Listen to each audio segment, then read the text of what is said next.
అసలు ఎందుకు ఇంత పరిత్యగిస్తుంది నాకేం అర్థమైతలేదు. మౌనిక, ఇది మనిషి కాదు, నేను భరించలేకపోతున్నా, దీని మీద కేసులు పెడతారా ఏం చేస్తారా నాకు సంబంధం లేదు. ఈ వీడియో అత్యంత ప్రమాదకరమైన వీడియోగా దీని మీద చర్చ జరగాలి, దీన్ని ఉరిదీయాలి అంటున్నా. ఏం మాటలు ఇవి, ఎంత బరితెగింపు, ఎంత కండకావరమో పెట్టి ఏ లైన్స్. జై శ్రీరామ్, నేను మౌనిక సుందరం. ఇప్పుడు పార్లమెంట్ లో బాగా డిబేట్ జరుగుతుంది. వందే మాతరం రాసి ఇప్పటికీ 150 సంవత్సరాలైంది. అయితే అందులో ఇంపార్టెంట్ లైన్స్ అన్నిటిని పక్కన పెట్టి ఏ లైన్స్ అయితే హిందుత్వవాదాన్ని, జాతిని, నాగరికతను, ఈ నాగరికతకు వారసులను ఉత్తేజపరిచే లైన్స్ ని పక్కన పెట్టేసి దాన్ని కట్ షార్ట్ చేసిండ్రు. మైనారిటీ అపీజ్మెంట్ కోసం అనే డిబేట్ నడుస్తుంది. అయితే ఈ డిబేట్లో మనం కొన్ని క్వశ్చన్స్ మనం ఆలోచించాలి. మొదటిది, ఇప్పుడు 150th ఇయర్ అవుతుంది, అంటే 1875లో ఇది రాసిండ్రు వందే మాత్రం బంకిం చంద్ర చటర్జీ గారు. మరి 100th ఇయర్ ఎప్పుడు జరిగింది? 100th ఇయర్ జరిగినప్పుడు ఇందిరమ్మ రాజ్యం నడుస్తుంది. ఆ సంవత్సరము మన దేశంలో ఎమర్జెన్సీని పెట్టి ప్రజల బేసిక్ ఫండమెంటల్ రైట్స్ని కాలరాసి రాజ్యాంగాన్ని భూస్థాపితం చేసి ఈ దేశాన్ని సంఖ్యలతోని భరతమాతకు సంఖ్యలు విధించిన ఘనత రాక్షస జాతి మహిళ అయిన ఇందిరమ్మ పాలనలో ఉన్న సంవత్సరం అది. రాక్షస జాతికి సంబంధించింది. దీని ముఖం ఎట్లా చూడండి, మందికి మగోళ్ళకి అందంగా కనబడాలని నవ్వుతుంది అంతే. దీని నోట్లు ఎంత పెండనే, దీని పాయకాన్న దీని నోరు మనిషి అయి పుట్టలేదు. దీని మౌనిక సుంకరనో ఏం పేరు గాని ఇది మనిషా జంతువా అసలు నాకేం అర్థం కాలేదు. రాక్షస జాతి నువ్వు, ఈ దేశ మహిళా ప్రధానిని గౌరవించలేని అతిహీనమైన క్రూర రాక్షస జాతికి, ఎక్కడి జాతికి పుట్టినవో తెలియని జాతి నీది. నువ్వు ఈ దేశ మహిళను, ఈ దేశ ప్రధానిని రాక్షస జాతి అంటావే? గోసాయిదానా, నీకు దేశభక్తి ఉందా? నువ్వు మనిషివా? ఏం మాట్లాడుతుంది చూడు. ఎన్ని అబద్ధాలంటే నోటికి ఎంత వస్తే అంతనే. ప్రజలకు లిప్స్టిక్ పెట్టుకుని బొమ్మల్లేక తయారొచ్చి ప్రజలను మెస్పరైజ్ చేస్తారు. తీవ్రవాది కన్నా అధ్వానం ఇది. ఇలాంటి వాళ్ళు ఉండగా ఈ దేశం బాగుపడుతుందా? విషయం చల్తారా? ఏం మాట్లాడుతుంది మళ్ళీ ఒకసారి వినండి. నేను మౌనిక సుంకర. ఇప్పుడు పార్లమెంట్ లో బాగా డిబేట్ జరుగుతుంది. వందే మాతరం రాసి ఇప్పటికీ 150 సంవత్సరాలైంది. అయితే అందులో ఇంపార్టెంట్ లైన్స్ అన్నిటిని పక్కన పెట్టి ఏ లైన్స్ అయితే హిందుత్వవాదాన్ని, జాతిని, నాగరికతను, అట్లా కాదు, నువ్వు అంటున్నావు కదా ఏ లైన్స్ అయితే హిందుత్వవాదాన్ని, జాతిని, నాగరికతం, ఆ లైన్లు ఇంట్లో లేకపోతే నువ్వు చదివిన దాంట్లో నీ చెప్పు తీసుకొని నీ పనులు రాలగొట్టన్నా? నువ్వు అంటున్న అబద్ధాలు లేకపోతే నువ్వు చదివిన లైన్లలో అవి తీసేసినారు. ఆ లైన్లు తీసేసి ఎవరికంట? ముస్లిం అప్పీస్మెంట్ కోసం, అంటే వాళ్ళను ఓదార్చడం కోసం తీసేసిరంట ముస్లింలను. మళ్ళీ ఈమెకు పాకిస్తాన్ విడిపోతే కూడా ప్రేమ, ఈమెకు తుర్కోలు కావాలి, ఈమెకు పాకిస్తాన్ వాళ్ళ గురించి మళ్ళీ పెద్ద ప్రేమ ఉన్నట్టు మాట్లాడుతుంది. బంగ్లాదేశ్ గురించి మాట్లాడతారు. ఈ దేశంలో హైదరాబాద్ పక్కన ఉన్న వాళ్ళను మన్ను వస్తారు మీద. మానవ జాతికి కలంకితం. మనం ముఖం మంచిగా ఉండి బొమ్మ లేకుండడం కాదు, దిల్ ఉండాలి. దిల్, మనుషులను ప్రేమించగలగాలి. ఎవడే రాక్షసి? నువ్వు నరరూప రాక్షసివి. 100th ఇయర్ అందమైన బొమ్మలేకనే ఇందిరమ్మ రాజ్యం నడుస్తుంది. ఆ సంవత్సరము మన దేశంలో ఎమర్జెన్సీని పెట్టి ప్రజల బేసిక్ ఫండమెంటల్ రైట్స్ ని కాలరాసి రాజ్యాంగాన్ని భూస్థాపితం చేసి ఈ దేశాన్ని సంఖ్యలతోని ఏమైంది? ఎమర్జెన్సీలా భూస్థాపితం, రాజ్యాంగం భూస్థాపితం అయిందా? బేసిక్ ఫండమెంటల్ భూస్థాపితమైనా? అప్పుడు ఏమనుకుంటున్నావు ఎమర్జెన్సీ అంటే? అదాని అమ్మాయిలకి ఈ దేశ సంపద రాసిపెట్టినట్టు అనుకుంటున్నావా? ఈ దేశ సంపద ఎక్కడ పోయింది ఎమర్జెన్సీ టైంలో? లుచ్చదానా చెప్పు. ఎవడు తిన్నాడు? ఏ గాడిది కొడుకు రాసిచ్చింది? ఏ లుచ్చనా కొడుకు రాసిచ్చింది? ఇందిరమ్మ. రాజ్యాంగం భూస్థాపితం అయితే ఇప్పుడు దేశం ఎట్లా నడుస్తుంది? గాడిది. ఆ టైంలో ఇందిరమ్మ చేసింది నేరమంటావా? హత్యా రాజకీయం అంటావా? కేవలం ఒక అధికారి ఆమె చేతి కింద పని చేసిండు అన్నటువంటి రాజ్యాంగాన్ని, తీర్పులను గౌరవించింది. అదే నరేంద్ర మోడీ అయితే కోర్టులను ఇలా ఏం చేసిండు? ఇలా సుప్రీంకోర్టు ప్రధాన న్యాయమూర్తిలో కొనేస్తుండే, ఎన్నికల కమిషన్ను కొనేస్తుండే. నీకేమైనా అర్థం ఉందా?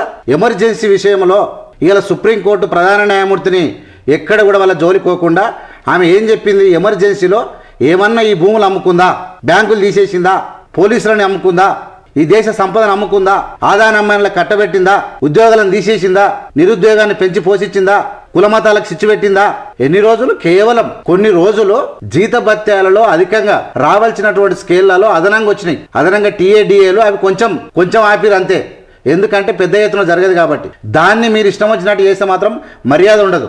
ఘనత రాక్షస జాతి మహిళ అయిన ఇందిరమ్మ పాలనలో ఉన్న సంవత్సరం అది. 1975 100th year of Vande Mataram. ఇప్పుడు జరుగుతుంది 150th ఇయర్. అసలు ఆ గీతంలో ఉన్న అంత గొప్ప గొప్ప పదాలను త్వమ్హి దుర్గా దశ ప్రహరణ దారిని అంటే ఏంది? త్వమీ దుర్గా దశ ప్రహర దారిని అంటే అంత గొప్ప పదం ఏముంది అందులో? చెప్పు గోసాయిదానా. త్వమీ దుర్గా దశ ప్రహర దారిని అంటే ఏంది? ప్రహరణ దారిని అంటే ఏంది అన్న? దాని మీనింగ్ ఏంది? ఎందుకు ప్రజలకు కన్ఫ్యూజ్ చేస్తున్నావు? అందులో ఉన్న గొప్పతనం నీకు త్వయం దుర్గా దశ ప్రహరణ దారిని అంట. ఒకటి ఇంకా చెప్తా చూడు. కమలాం బట్టి పట్టింది విహారిని ఆ. వాణి కాదు, కమలదళ విహారిని అంట. ఏముంది గొప్పగా ఇంట్లో దేశభక్తి ఏముంది? కమల విహారిణి. ఏంది కమలం అంటే? కమలం అంటే మీ కమలం పువ్వే కదా. కమలదళ విహరణి అందులో గొప్పగా ఏముంది అని అంటున్నా. ఈమె చెప్పుకొని చూడు, ఈమె పెద్ద ప్రభక్తి లేక చెప్తుంది సమాజానికి. చెప్పమ్మా. నమామి త్వాం నమామి కమలాం అమలాం అతులాం సుజలాం సుఫలాం. మళ్ళీ ఏమన్నదంటే ఇళ్ళకెళ్ళి నమామి కమలాం అమలాం అతులాం అంట. ఏముంది ఇంట్లో? నమామి అంటే నమస్కారం అనుకో, ఒక గొప్ప పదం అనుకో. కమలాం అమలాం అతులాం ఇది లేక కింద మీద నాది, ఇది దోస్కతి నాది ఇందిరాగాంధీ, ఇది దోస్కతి నాడు జవహర్లాల్ నెహ్రూ, ఇది లేక వందే మాత్రం కింద మీద నాది గోసాయిదానా. ఇది పెట్టినందుకు వాళ్ళు మనుషులు కాకుండా పోయినారు. మీకు నిన్ను తిడుతుంటే సిగ్గుతో తలదించుకుంటున్నా. నీలాంటి రాక్షస జాతికి సంబంధించినది మనుషులను మనిషిగా చూడదని నీ ముఖం మీద ఉంచివేయాలి సమాజం అంతా కలిసి. మానవ జన్మెత్తినవు నువ్వు అంతే. లోపల మొత్తం నీలాంటి కుక్కలు ఒక 10 పాడాయని. ఈ దేశ ఉక్కు మహిళ, ప్రపంచ దేశానికి గౌరవం, ఈ దేశానికి తల్లి లాంటిది. గరీబ్ హటావ్ దేశ్ బచావ్ అనే నినాదం ఇచ్చి కానా కపడా और మకాన్ అని చెప్పి ఈ దేశంలో ప్రాజెక్టులు కట్టి ప్రజల కోసము తప్పించి పాకిస్తాన్ 1000 మంది సైనికులను లొంగ తీసుకొని యుద్ధం గెలిచినటువంటి వీర విధేయత, దేశభక్తి కలిగినటువంటి ప్రపంచ విజేత అయినటువంటి మా తల్లి ఇందిరాగాంధీ మాట్లాడతావే. ఏం మాటలు ఇవి? వాణి విద్యాదాయనంట నమామి త్వం. ఈ పదం తీసేసిరా. ఇంట్లో ఏ ద్వేషం ఉంది? ఇలా ముస్లింల మీద ఏ ద్వేషం ఉంది ఇంట్లో? ఇంకా దాని తర్వాత ఏంది? నమామి కమలాం అమలాం అతులాం. ఏంది కమలం అంటే? కమలం పువ్వు. అమలం అంటే ఏంది? ఒక నిర్మలమైన, అంతే కదా. లేకుంటే ఇట్లా 10 పర్యాయ పదాలు నిర్మలమైన లేదా లక్ష్మీదేవి ఇంకోటి ఏదైనా పిలుచుకోవచ్చు. అమలాం అతులాం ఏముంది? అతులాం అంటే ఒక గొప్ప లేదంటే ఒక అందమైన. ఏం పదాలు చెప్పు? వందే మాత. కమలాం అమలాం అతులాం సుజలాం సుఫలాం ఈ 2 సేమ్ ఉన్నాయి కాబట్టి ప్రాస కుదరలేదు, యాస కుదరలేదు కాబట్టి తీసేయచ్చు. అట్లా ఇది తీసేసి ఇలా మంటలేసిందంట. పనికి మాలిన వాళ్ళు కోడి గుడ్డు మీద ఈకలు వీకుతూ ఈ దేశాన్ని ఎన్ని సంవత్సరాలు రావణకాశం చేస్తారు. గాడిది మనిషివి కావు, అన్నం తింటలేవు. మనుషులను అందరినీ కులాలను మతాలకు ఆధారంగా అందరినీ ప్రేమించాలన్న సిగ్గు లేదు నీకు? సిగ్గు తప్పిదానవు దేశం ఇలా బెంజర్గా ఇడిచిపెట్టినారు. నేను రాక్షస దాత అంటావు గాడిది. వందే మాతరం. అబ్బా ఎంత అందంగా వాడుతుందా. రాక్షస సంహారం చేసి దుష్టులను శిక్షించి శిష్టులను రక్షించిన సోమరిదానా. ఇంట్లో ఉందా నువ్వు వాడిన పద్యముల? రాక్షస సంహారం చేసి దుష్టులను శిక్షించి శిష్యులను శిక్షించి ఉందా ఇంట్లో నువ్వు వాడిన దాంట్లో? అడ్డమైన అడ్డదారిలా అడ్డదిడ్డమైన మాటలు మాట్లాడుకో తెగబలిసి ఈ దేశాన్ని విభజిస్తూ కొంతమందిని తిడుతూ కొంతమందిని పొగుడుతూ ద్వేషం నింపుతున్నటువంటి మీలాంటి జాతిని తీసుకుపోయి ఏడేయాలి. ఎంత నిరుసిగ్గుగా రాక్షస జాతి అంటావే. దుర్గాదేవివి నువ్వు, జ్ఞాన ప్రదాయిని సరస్వతివి నువ్వు, సంపదనిచ్చే లక్ష్మివి. ఎన్ని ఉన్నాయా ఇడన్నీ? నువ్వు అనేటివి ఉన్నాయా? కలుపుతున్నావు అందులకు. నువ్వు అనేటివి ఉన్నాయా అంటున్నా. నువ్వు ఇన్నది ఏమున్నది ఇక్కడ? కమలాం అమలాం అతులాం. ఇక మిగతా అన్నీ ఏమున్నది? దుర్గాదాయిని, ప్రహరణదారిని, కమలాదళ విహారిని. ఇవే పదాలు కదా ఇవి ఉన్నాయి. నమామి ఉంది. ఇందులో నువ్వు చెప్పేటువంటి తోపు మాటలు ఏడున్నాయి అంటే ప్రజలను ఇవన్నీ ఉన్నట్టు నిర్వహించడానికి. ఇప్పుడు ఒక పద్యములో పెద్ద ఉంటుంది. ఏ దేశం ఎగినా ఎందుకు కాలేడినా, ఏ పీఠం ఎక్కినా ఎవరేమనినా, పొగడరా నా తల్లి భూమి భారతిని, నిలుపరా నీ జాతి నిండి గౌరవము, ఏ పూర్వ పుణ్యమో ఏ యోగ బలమో జన్మించినామా నీ భరతఖండమున. అంటే ఒక పెద్దగా రాస్తారు. ఎవరైనా సరే పెద్దగా రాస్తే అంతా పెడతారు ఉండేకాడికి. అంటే ఏం పని లేదు కాబట్టి కోడిగుడి మీద ఈకలు వీక్తున్నారు. వందే మాత్రం ఎన్ని పేజీలు ఉంటుంది? జనగణమన ఎందుకు ఎన్ని పేజీలు ఉంది? ఇంత అధ్వానమా? మీకు ద్వేషం ఎందుకు అంటున్నా? నీకేమో రాజ్యాంగం కొమ్ములు ఇచ్చిందా? లేకుంటే మంది మీద విషం చాలమని చెప్పిందా? ఇలా పరిపాలన చేస్తుంటే ఇందిరాగాంధీ ఏం తప్పు చేసిందో చెప్పు. నరేంద్ర మోడీ లేక ఆదాయాలకు అందరికి దోషిపెట్టిందా చెప్పు. ఈవీఎంలను మ్యానిపులేట్ చేసిందా? ఉద్యోగాలు ఇవ్వలేదా? జీడిపి వడగొట్టిందా? ఏంది ఇలా రూపాయి వాల్యూ ఏంది? రూపాయి వాల్యూ ఏందా అన్న? ఆఫ్ఘనిస్తాన్ సరసన పాకిస్తాన్ కన్నా అధ్వానంగా ఉంది. ఆకలి కేకలలో ఉన్నాం, అవినీతిలో ఉన్నాం. ఇలా ఇన్నేళ్ళు 75 ఏళ్ళ చరిత్రలో అన్ని ప్రభుత్వాల కన్నా ఎక్కువ అప్పు ఈయన చేసి కూర్చున్నాడు. ఏం దొరకబెట్టారు? అసలైంది మాట్లాడడం అంటే ఇలాంటి పనికిరాణులను తీసుకొచ్చి మీడియాలో పెట్టించి మొత్తం మీద విషం చల్లుతూ ఉండరు. నువ్వు రక్షణనిచ్చే దుర్గవి అని పొగిడిన ఇంత గొప్ప లైన్స్ మైనారిటీ అపీజ్మెంట్ ఎంఐఎం కి అసలు ఇలా మైనారిటీ అపార్ట్మెంట్ ఉందో ఎంఐ నేనేమంటున్నా అంటే ఎంఐఎంను ఉంచుదామా తీసేద్దాం ఒకటి చెప్పు నువ్వు అంతే. ముస్లింలు ఈ దేశంలో ఉండాలనా చెప్పాలనా చెప్పండి. ఉంటే 3 సార్లు గెలిపించారుగా, హిందువులు గెలిపించరు మిమ్మల్ని, పంపిరు ఎక్కడ పంపిస్తారు? క్రైస్తవులు పంపించేసేయండి, ఏ మతం లేకుండా పంపించండి అంటున్నా. లేకుంటే నోరు మూసుకొని కూర్చోండి. మీకు 3 సార్లు గెలిపించారు, మీరు ఏం చేస్తారో చేయరు ముస్లిం అని అంటున్నా. మళ్ళీ అసద్దీన్ సంఘ పట్టుకొని నాకుతారు కదా. మళ్ళీ ఏం పనికి మాలిన మొదలయ్యారు. ద్వేషించకు, ప్రేమించు, మనిషిని ప్రేమించు, మతాన్ని కాదు. మానవత్వంగా బతుకు, నిజాయితీగా బతుకు. ప్రపంచ దేశాలందరినీ ఇలా మన దేశంలో ఇలా ఇంగ్లాండ్లో పోయి రిషి సునక్ ఎవరు భారత సంతతోడు విదేశాల ప్రధానమంత్రి అవుతుంటే ఈ సిగ్గుదప్పిన గాడిది కొడుకులంతా కలిసి ఇలా ఈ దేశంలో ఒకటి ఏ దేశంలో మహిళ ఈ దేశం ఏ దేశం అయితే ఉంది ప్రేమించుకొని పెళ్లి చేసుకోరు. ఈ దేశం వచ్చింది కదా సోనియా గాంధీ, ఆమెను తిడతారు వీళ్ళు. ఇందిరాగాంధీ అయితే ఈ దేశమే కదా, ఆమె కానంట. పార్సీ మతం అని చెప్పినాం, ముఖం మీద ఉంచి కూడా చెప్పినాం. పార్సీ అనేది it is equal to, it is related to Hindu మతం అని కూడా చెప్పినాం. ఆయన మనుషులు కాదు కదా, జంతువులకు ఏం చెప్పాలి అంటే అందరినీ ఆయన చెప్పేది. ఎవరైతే విషం మాత్రమే లోపల పెట్టుకొని కాళ్ళ కూట విషం కక్తా ఉన్నారో వాళ్ళ ముఖం మీద కాకరించి ఉంచండి.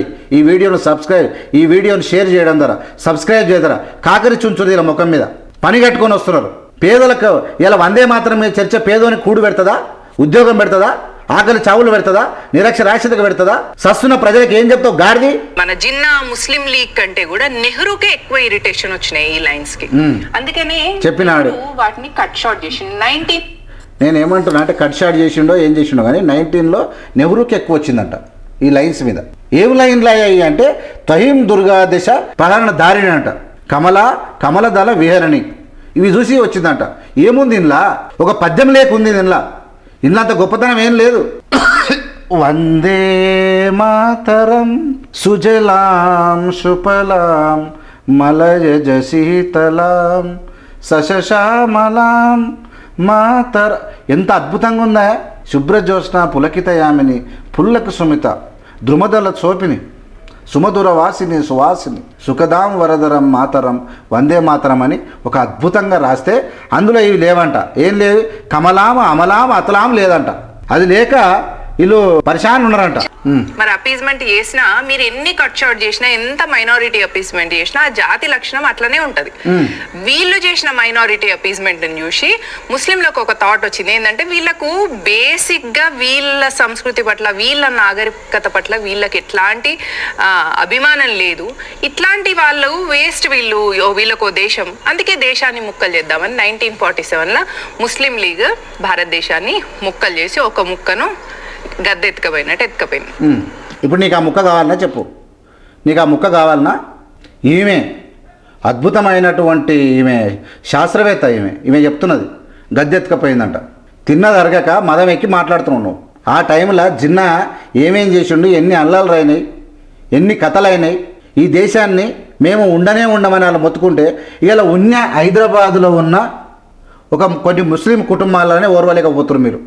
పాకిస్తాన్ ఉంటే ఓరుస్తుండ్రా? ఏమవుతుండే ఈ దేశం ఇప్పటికే?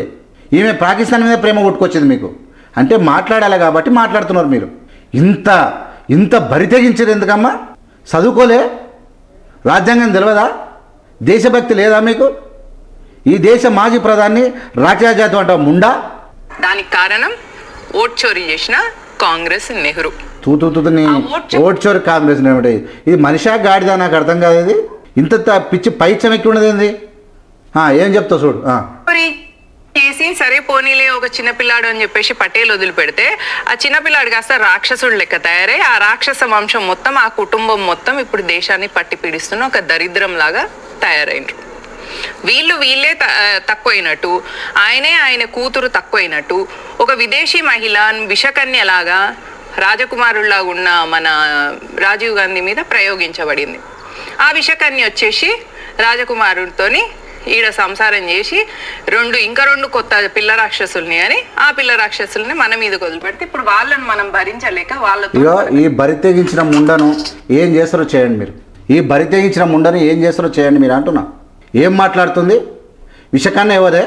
దీన్ని కాకరించి ఉంచండి. అసలు ఎందుకు ఇంత బరి తెగిస్తుంది నాకు ఏం అర్థమవుతలేదు. ఇది మనిషి కాదు, నేను భరించలేకపోతున్నా. దీని మీద కేసులు పెడతారా, ఏం చేస్తారా నాకు సంబంధం లేదు. ఈ వీడియో అత్యంత ప్రమాదకరమైన వీడియోగా దీని మీద చర్చ జరగాలి, దీన్ని ఉరిదీయాలి అంటున్నా. ఏం మాటలు ఇవి, ఎంత బరితెగింపు, ఎంత కండకావరమో. ఆ విషకన్య వచ్చేసి రాజకుమారుడితోని ఈడ సంసారం చేసి ఇంకా రెండు కొత్త పిల్ల రాక్షసుల్ని అని ఆ పిల్ల రాక్షసుల్ని మన మీద వదిలిపెడితే ఇప్పుడు వాళ్ళని మనం భరించలేక వాళ్ళతో మనకు ఏం చేసిరు వాళ్ళు? పాలించి మోసం చేసిరా? ఏం చేసిండు? ఈ దేశ సంపదను దోషిరా రాహుల్ గాంధీ? ప్రియాంక గాంధీ ప్రధానమంత్రి అయిందా? ఈ దేశ సంపదను దోషిరా రాహుల్ గాంధీ? ప్రియాంక గాంధీ ప్రధానమంత్రి అయిందా? నువ్వు రోజు అన్నమే తింటున్నావా, పెంటకే వాడి పీ తింటున్నావా? మౌనిక మనిషివే నాను? పిల్ల రాక్షసులు వచ్చి నీ మీద పడుతురా? ఎంత బరి తెగించిన దేశం అయిపోయిందా ఇది? ఏం చేయాలి అంటున్నా? ఏంది ఇది? దీని వాటలు వాపస్ తీసుకొని ముక్కు వేలకు రాపించి దీని ముఖం మీద ఉంచి ప్రధానమంత్రి కూడా వీళ్ళందరూ కూడా ముఖ్యంపలు వేసుకునే వరకు వదలొద్దు దీన్ని. ఇదెంత? దీని బతికెంత? టార్చర్ అవుతున్నది. ఇది మన పరిస్థితి. ఎందుకంటే మనము మన నాగరికత పట్ల, మన సంస్కృతి పట్ల, ఆ గీతంలో ఉన్న మన స్త్రీ ఆరాధన, దేవి ఆరాధన, అరే మనిషివి కాదు నువ్వు స్త్రీ ఆరాధన నువ్వు చేస్తావా? గాడిది, నువ్వు ఒక స్త్రీకి గౌరవించదానవా? ఎవరి స్త్రీలకు ఎవరు ఆధారం చేయాలి? ఎవరింట్లో ఎవరి స్త్రీలకు వాళ్ళకి గౌరవించుకుంటారు. India is my country, all Indians are my brothers and sisters, I love my country అని చెప్పిన ఆరాధన. నీకు ఈ దేశ ప్రధానిని ఆరాధించేటువంటి, నీ దేశ ప్రధానిని అడ్డగోలుగా మాట్లాడుతున్నటువంటి నీకు స్త్రీల మీద ఏడుంది అంటున్నా? స్త్రీ ఆదరణ గురించి మాట్లాడేటువంటి అర్హత నీకు ఏడుంది? నీలాంటి బరి తెగించిన దానికి, నీలాంటి అడ్డగోలుగా అదుపి తప్పి బరి తెగించి ఈ దేశం మీద పడ్డటువంటి అడ్డగోలి గాడిదలకు నోట్ల పెండ పెట్టాలి, ఇంతకన్నా ఎక్కువ పెట్టాలి. కన్ను మిన్నుగాన కూడా బలిసి దేశం మీద పడి వీడియో ఫోన్ ఉంది కాబట్టి ఓ గుట్టల మీదకి పోయి అడవిలోకి పోయి ఓ అడవి జంతువు లేక మాట్లాడుతున్నావు. హిందూ ధర్మంలోనే ఉంటుంది, ఇస్లాంలో క్రిస్టియానిటీలో ఉండదు స్త్రీ ఆరాధన. అందుకే వాళ్ళ దేవుళ్ళు అల్లా, జీసస్, ప్రవక్తలు కూడా మగవాళ్ళే ఉంటారు. కాబట్టి ఆ మతాలకు లేనిది మనకున్నది స్త్రీ ఆరాధన. ఎవరున్నారు? నరేంద్ర మోడీ స్త్రీని ఆరాధిస్తున్నాడా? మీ హిందూ మతంలో ఉన్నటువంటి వాడు ఎవడు? బ్రిజ్భూషణ్ సింగ్ గాడు ఏం చేసాడే? గోసాయముండా బ్రిజ్భూషణ్ సింగ్ గాడు ఇదే రజలింగ మహిళలంతా ఢిల్లీ నది వీధుల్లో పడితే మహిళలంతా కలిసి ఓ తెగబలిసిన జున్నపోతూ మా మీద పడి అడ్డగోలు ఏడవారితే ఆడ చేతులు వేస్తున్నాడు, వీని తీసేయండి, వీని జైల్లో పెట్టండి అని చెప్పి 6 నెలలు ధర్నా చేస్తే బర్రెలేక దీన్ని పన్యవా? ఎందుకంటే మీలాంటి తెగబలిసి తెగిడిచిన జాతికి ఇలాంటి సమాధానమే కావాలి. శక్తి ఆరాధన, సంపద ఆరాధన, అన్నిటిని స్త్రీ రూపంగానే ఆధారిస్తున్నాం. సంపద ఆరాధన, సంపద పోగ అవుతుంది. బ్యాంకులను కథం చేసిరు, భూములు కథం చేసిరు, మొత్తం ఎయిర్పోర్ట్లు, ఓడరేవులు మొత్తం సంపద ఆరాధిస్తున్నాడు అయ్యగారు. మీరు నీ సోంబరి బతుకు, నీ బొట్టు, నీ బోనము కలుషితం చేయనికే మన విషం కప్పుకొని విషకన్యవు నువ్వు ఎంతమందిని కాటేస్తున్నావు? అసలు నోరు మన బర్రె నోరు ఉన్నట్టే ఉన్నది. ఎంత వెళ్ళిపోయేందుకైందో నీ నోరు అర్థమవుతలేదు. ఇతర వ్యక్తులను మాట్లాడేటప్పుడు ఇతరుల యొక్క మనోభావాలు దెబ్బతింటాయని చెప్పి ఇలా గాంధీ కుటుంబాన్ని కోట్లాది మందిని ఆరాధిస్తున్నారు. ఇలా నీ మతమా, మా కులమా, మాకు మానవత్వం ఇంపార్టెంట్. ఈ దేశానికి ప్రాజెక్టులు కట్టినోడు ఎవడో? ఈ దేశంలో ఐఐఎంలు తెచ్చినోడు ఎవడు? ఐఐటీలు తెచ్చినోడు ఎవడు? అసలు ఈ దేశానికి ప్రాజెక్టులు కట్టినోడు ఎవడు? పాఠశాలలు కట్టినోడు ఎవడు? చదువు చెప్పినోడు ఎవడు? తమ ప్రాణ రక్త తర్పణం చేసినోడు ఎవడు? వాళ్ళు మాకు కావాలి. నువ్వు బొట్టు పెట్టుకుంటే మేము కూడా బొట్టే, మేము కూడా హిందువులమే. ఈ దేశ మూలవాసులం. నీది ఎక్కడి జాత, ఏ ద్రావిడకి ఎక్కడ పుట్టినావో, ఎక్కడికి వెళ్ళి వచ్చినావో మాకు తెలియదు. ఇక్కడ మాకు మనుషులు కావాలి, మాకు పరిపాలన చక్కగా చేస్తూ కావాలి, దొంగలు కాదు. మతం పేరు చెప్పుకొని, కులం పేరు చెప్పుకొని నీచపు రాజకీయాలు చేసేవాడు లుచ్చలు మాకు అవసరం లేదు. నీ బతుకు చేయడా, నువ్వు మనిషివా? దీని గురించి ఇంతకన్నా ఎక్కువ మాట్లాడితే నాకు మాట్లాడబోతుంది. ఖచ్చితంగా దీన్ని షేర్ అయ్యి దీని పనులు రాలగొట్టండి. అందరూ చూస్తూనే ఉండండి ఏవిఎం మీడియా. లైక్ చేసి, షేర్ చేసి, సబ్స్క్రైబ్ ప్రజలకు పంపండి. ఇంకా ఉంది కానీ నా ఇరిటేషన్ తట్టుకోలేకపోతా ఉన్నా. I'm uncontrolling whatever she is speaking. We are not going to tolerate. This country is not allow this dangerous words, this poisonous lady. నువ్వు పాలన గురించి మాట్లాడు, రాజ్యాంగం గురించి మాట్లాడు, సమస్యల మీద మాట్లాడు. అడ్డగోలిగా అడ్డు వెళ్తే పండ్లు రాలగొడతారు. నువ్వు మనిషివే కావు. అసలు నీ బర్రె నోరు లేక హెల్ప్ ఎందుకైందో అది చెప్పు, అది సరిపోతుంది. దీనికన్నా ఎక్కువ అవసరం లేదు. చాలామంది మా వాళ్ళు కామెంట్లు పెడతారు, ఆన్సర్ పెడతారు, దానికి కొట్టుక సావుగా చూసినా ఉన్నాడు ఏవిఎం మీడియా. జై భీమ్, జై భారత్.